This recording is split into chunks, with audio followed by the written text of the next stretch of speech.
What's happening? It's the TRYLOSOPHY podcast, sports, music, film.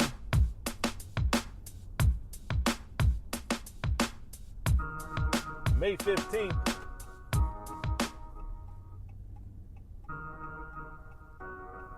Let's reflect on the weekend and what happened. Welcome back to another edition of the podcast on the go. I'm Noel with TRYLOSOPHY.com. Man, 2018 is definitely not disappointing as far as its matchups, its consistency, and showing the great fights. Last Saturday, we had the much anticipated Jorge Linares versus Vasyl Lomachenko clash. This was one of the best boxing matches that can be made, and it didn't disappoint. It ended in a TKO. I mean, Jorge Linares was out there doing the best he could as far as neutralizing Vasyl Lomachenko's his movement.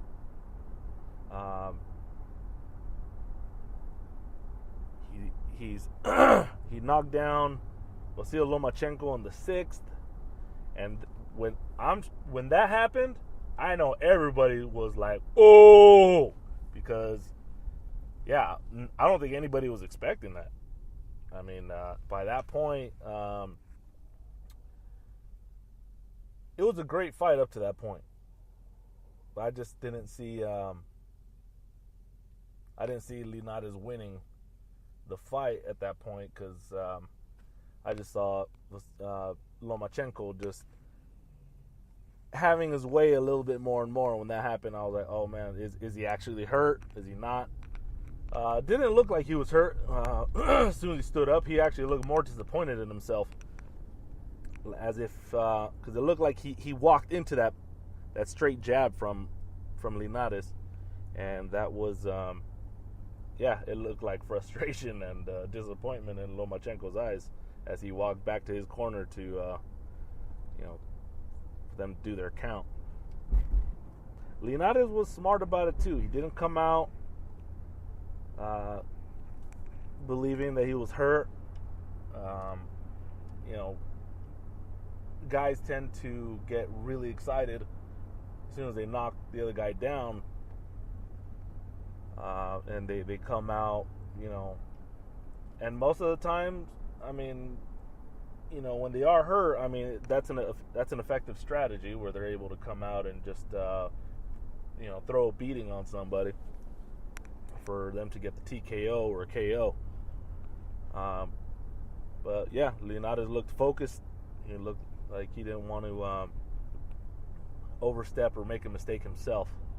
So props to, that's just great boxing IQ. As the fight went on, we saw Lomachenko getting more comfortable and getting better at his dodging, and his footwork was increasing. His punches landed, his combinations were increasing, and Linares ended up getting a cut to the eye. Lomachenko looked to being how he usually performs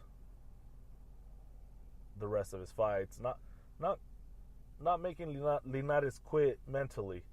Linares was still in the game until the 10th round. He was TKO'd with a body shot after a combination, and it was a liver shot, and he went down. Linares has said that he wanted to get back up and fight, that the ref stopped the fight too early. That may have been, but I mean, in the ref's eyes, you look like you're in pain. Doesn't look like you're going to continue. I mean, so some might stop the fight prematurely, some might not. But then again, a ref's job can be it can be pretty hard when you have to make those kinds of decisions, especially like if it's like a championship fight or something, and you might get criticized for the rest of your life because of one decision that you made. Nonetheless, both guys showed class. They fought hard. It was a great fight to watch, and I wouldn't mind seeing it again. I know it probably won't happen right away, but Lomachenko showed class after the fight, so he's a great fighter. Linares, he didn't make excuses either. I mean, yeah, he saying that he wanted to keep fighting and saying that the ref stopped the fight a little too early. That's not making excuses. That's just saying what you felt at the time. Like that's just you wanted to keep going, but it was what it was. He said he got caught with that huge body shot, and that was it. So one thing I do want to point out also, I don't usually talk shit about the commentators, but yeah, that ESPN broadcast was a little suspect. It was very much in favor of Loma. I don't see when they gave Linares that much credit or talking about a lot of the positive things he did in the fight. It was definitely in favor of Loma. Guys, get it together. Let's call what you see instead of having an agenda or something, all right? Because a lot of people have talked shit about the commentators in the past. Last week, I was saying, I thought I had some thoughts on the HBO broadcast. And yeah, ESPN, all you guys need to get it together. Because now I'm noticing this more, and I really didn't have a problem with it before as much for me to be vocal about it. Another thought. Lots of people have said Lomachenko doesn't have power.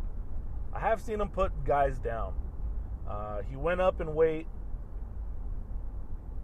and he caught Jorge Linares in a body shot's a body shot, but when they say you don't have any power, then that's not going to really stop anybody. You feel me? So I want to say, yeah, Vasil Lomachenko has power. I never really doubted that. If you could put a guy down, you could put a guy down. You got some power. If you go the distance, if you go the distance or just get stoppages while the guy's still standing up, well, okay, maybe you don't have that much power. But when you're able to put guys down, you got the power. All right. So after this fight, which was, very good for Golden Boy. Not that Jorge Linares won, but they were able to put up the good fights, make deals with Top Rank, ESPN, and not even compete against themselves, because right after this fight, they had their other fight on HBO, which was Saddam Ali versus Jaime Munguía for the WBO Junior Middleweight Championship of the world, and which was Saddam Ali's, that he won over Miguel Cotto. Originally, Liam Beefy Smith was supposed to be fighting Saddam Ali, but due to a skin allergic reaction of some sort, he had to pull out of the fight. I had never seen Jaime Munguía fight before. My goodness, that guy he's the real deal. He is definitely a top guy in the 154 class. He said he wants to go to 160 by next year and fight Canelo or Triple G. I don't see that as outrageous. He really reminded me, his frame really reminded me of Jarrett Hurd. So this guy was just towering over Saddam Ali, and he did not waste any time. He went straight forward to Saddam Ali, didn't play no games to feel him out. he started throwing ferocious punches right away, and caught Saddam Ali real quick. And it's as soon as that one left hook got Saddam Ali, he felt it. Like, he probably knew like this was not going to end well. It all happens like in your mind once you get hit like hard. I mean, Saddam Ali, props to him. He had heart. He got knocked down 5 times. The 5th time was over, but props to him. He had a lot of heart. He was fighting a guy that was much bigger than him. And yes, Max Kellerman, we know Jaime Munguía was the bigger fighter. Okay. Yeah, it's Jaime Munguía just towered over him. He was huge. That's why, like I mentioned earlier, he really reminded me of Jarrett Hurd. And Jarrett Hurd has stated he would like to fight Jaime Munguía, and that's good. If they pair those two guys up, I don't know if it'll happen next. That'd be great if it did. These guys can unify. They can do something, you know.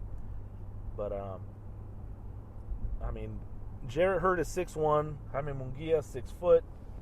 I mean, gosh, man, those guys are huge for 154 pounders.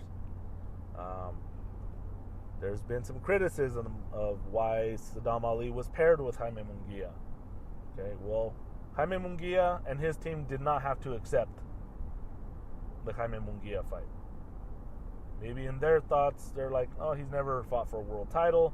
Yeah, he's undefeated, but I'm faster, I have more experience, and I can outbox this guy and win the rounds. You know, should be pretty easy work. In Saddam Ali's words, he wanted to take him to school. So, I mean, well, that didn't work out, but I mean, so yeah, Saddam Ali and his team did not have to take this fight. And Saddam Ali made, you know, he didn't make any excuses either. Class fighter. You know, said, hey, he was the bigger man. He was the better man tonight, and it is what it is. You know, he'll be back. So now Saddam Ali has lost to 2 quality fighters, and Jesse Vargas and Jaime Munguía. Jaime Munguía, a star was born last Saturday night. Man, that guy could punch. Kid's only 21 years old, a WBO champion of the world. So, props to Jaime Munguía. Went out there, you know, all business. Did not mess around, and he was serious in that ring. He went there to fight, and that's exactly what he did. Twitter was blowing up. Munguía Day. Yeah, you could tell. Like, I mean, that's when you got people's attention. I mean, and he definitely did.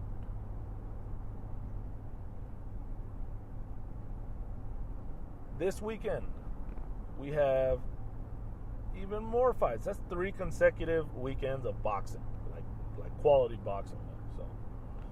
So we got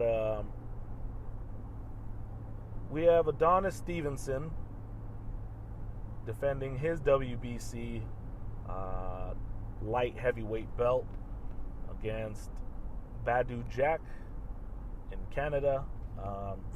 That should be a good fight, and it's about damn time that Adonis Stevenson fights again. I mean, he's had that belt forever. I mean, the guy is a huge puncher. That guy has a mean punch. I'm glad that they're having him defend, and not just staying with the belt for years, man, and not really defending it. So it's just it's about damn time. And Badou Jack is a formidable opponent for him as well. So that should be a pretty good fight. Also at the MGM in Maryland, it seems, we have Gary Russell Jr. fighting Jojo Diaz. Gary Russell Jr. will be defending his WBC featherweight